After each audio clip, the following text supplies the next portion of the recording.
Hello, everyone. This is Samantha Garcia here, and I'm going to be presenting on vocabulary inquiry across languages. And this can be found on page 165 through 169 in our TLG book. So the book definition is here on the left, which is quite lengthy. So you can go ahead and read that. And my definition on the right is vocabulary inquiry consists of studying languages on a deeper level by making connections between all linguistic repertoires.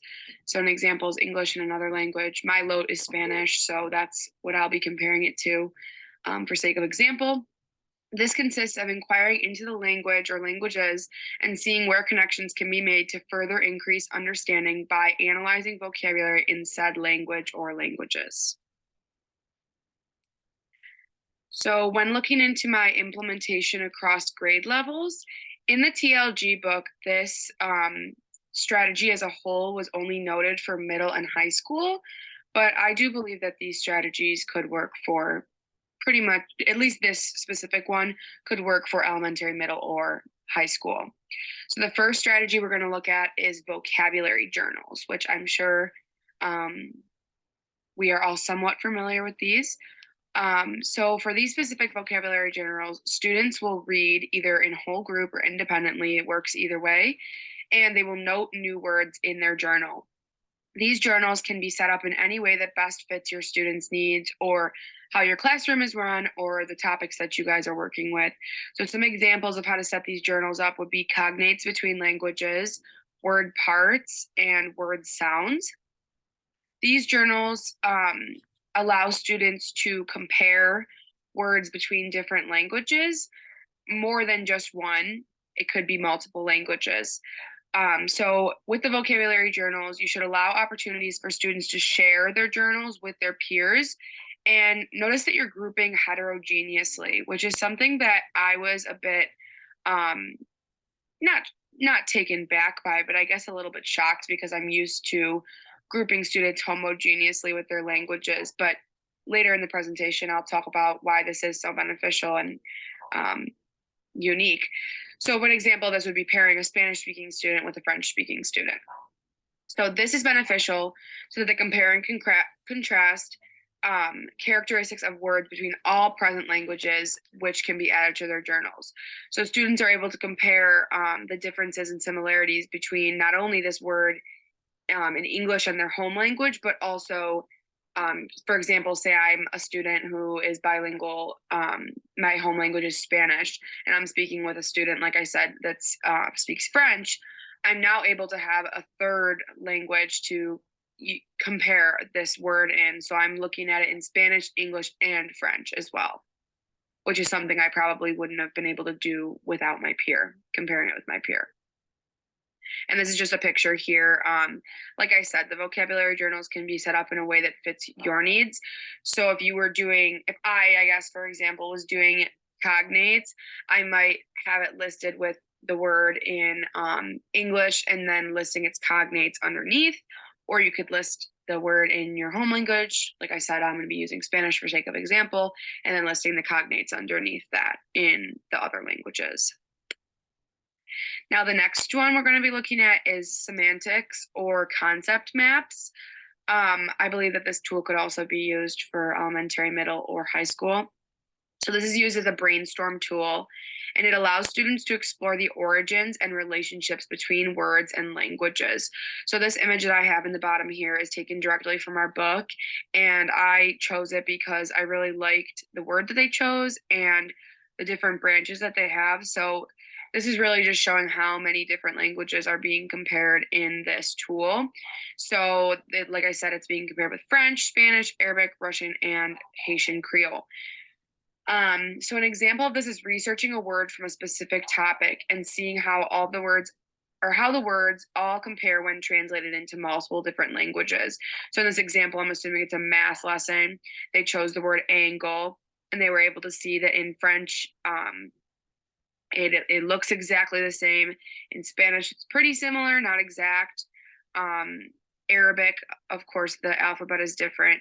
So that's something very noteworthy to see as well, because not only are we looking at the similarities, we're looking at the differences as well. And then this will lead to a discussion regarding why the word has certain relationships within different languages. What are the characteristics? What does it mean? And why is it this way? So getting more into the origin and the relationship, as I said before, of the word and the language as a whole. Lastly, this example is specifically noted for high school. I'm sure that it could be modified for different grade level, but this example is taken from our book, and it was, I believe, for a ninth grade um, lesson. So in the example, they were reading the book of Mice and Men. So while I'm describing it, I will refer to it as they referred to it in the book. That being said, I do believe that this strategy would be useful for many different books. But for sake of example and explanation, I will be using of Mice and Men. So while students are reading a book, and discuss words that relate to the home language. So in the example, they'd be reading the book of Mice and Men. And in the example, the ESL teacher had communicated with the classroom teacher and was able to make sure that when they were doing standalone instruction, they were completing the same content that was being completed in the classroom. So another thing to note about Of Mice and Men specifically is that this book has the TLG book refers to it as Steinbeck English. So this is like slang from the 1920s and stuff like that that even a native English speaker may not be or probably will not be familiar with, because it's just not modern English. It's not what we use in 2023 or in present time. So it's very important to draw attention to and clarify slang and idiomatic language. So what students will do is they will analyze the words and they will add a new word to the word wall and also to their vocabulary journals. So this is what we discussed in our previous slide with vocabulary journal. So when looking at the slang words, have students analyze in pairs and make connections by asking these questions. So these questions are pulled right from the book. I did modify it so that the one question was a little more generalized. But the questions are, what is the source of this slang word and where does it come from? So there'll need to be a little bit of research done here to figure out where the slang word originates from, and where it comes from. So next question is, what is the same word in modern English? So either a translation or a synonym, depending on the word. So as I said before, it depends on the book that they're reading, where the word is coming from, and for the example specifically, it would be translated or put into modern English, since this quote unquote Steinbeck English is 1920 slang. So what is the same word in your home language? So for example, if I was a student and my home language was Spanish, I would take this word and I would translate it to find out what the word is in my home language. And lastly, are the words and their meanings similar or different across these languages, and in what ways? So for sake of example, I'm a student, my home language is Spanish. I'm going to be comparing this word with Steinbeck English, aka 1920s English slang, my home language Spanish, and modern English. So present time language, what we're using now in 2023. So then lastly, students are going to create a PowerPoint presentation to demonstrate the connection between the word and its different forms, as I noted before, the 3 different forms or however many languages are at play for the student.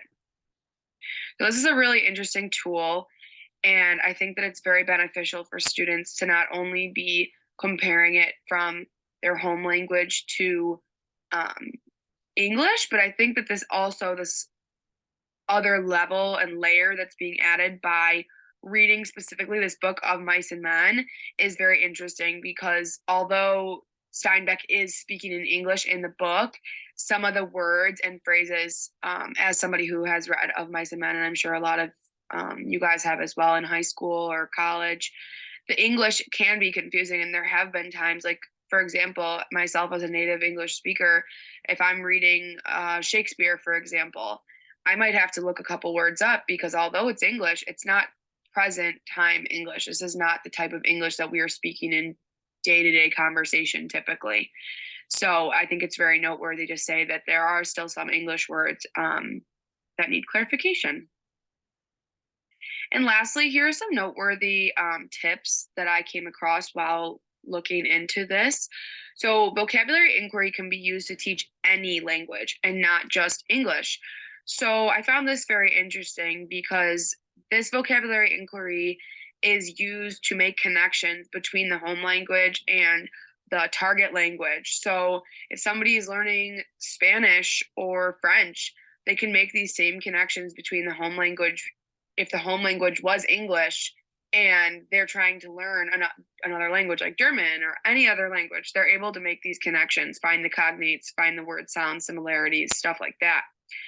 My next one is do not be scared to pair students who do not have the same language, the same home language, excuse me.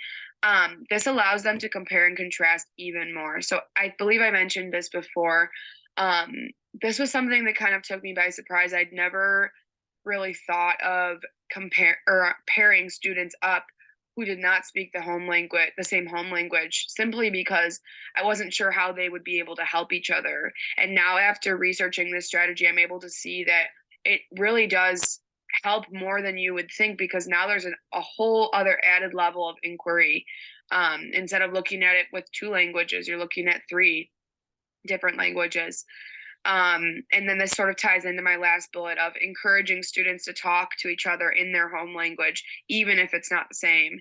Because although they will not fully understand each other, it's a great opportunity to compare what they can analyze. So, as I noted before, sounds, structure, cognates, etc. Although they might not understand what is being spoken to them, if, for example, I, as a Spanish speaking student, was communicating with a German speaking student, I'm probably not going to be able to understand what they're saying, but I will be able to notice, okay, this word sounds like this word in my native language, or this word sounds like this word in English, or so on and so forth. I think it's very important to not only note what the students can notice in their home language and the target language, but I think it's also important to note that there are things to notice in other languages as well.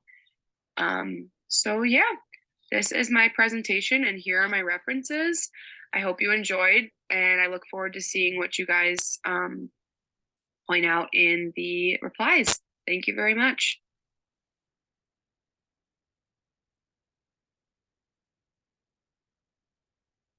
Five words. You pronounce